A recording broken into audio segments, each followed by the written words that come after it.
خورشید سرخ تو آسمونا دیدم من،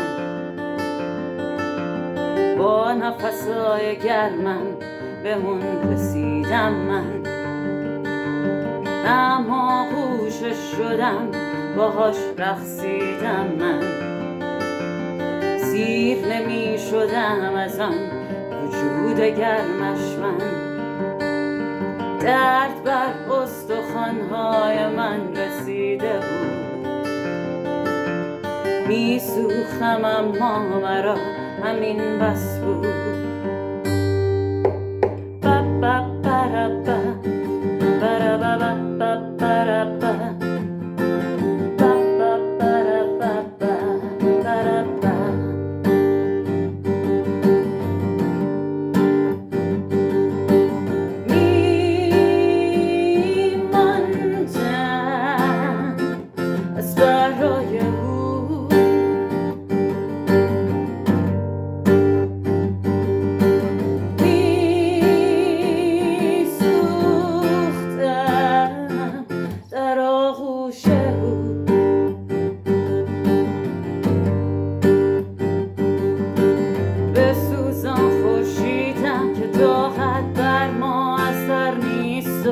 اینجا سرب می روید بر دل مادران سرزمینم، به سوزان خورشیدم که ما را به صبری دگر نیست و اینجا صلح در خواب است و دست حاکمان تیر. وا کن دیدم را از این حسرت‌های پیر که نبینم این غم دیرین رفیقانم را.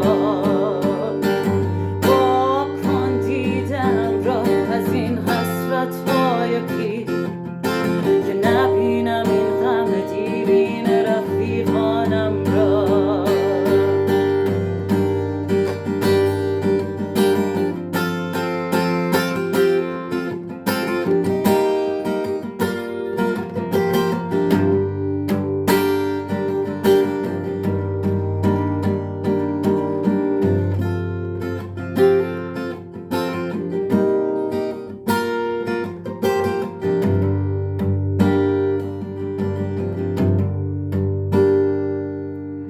میمیرم اما شکوه‌ای به لب نمیرسانم من، زیست نخواهم کرد دگر بر زمین سر.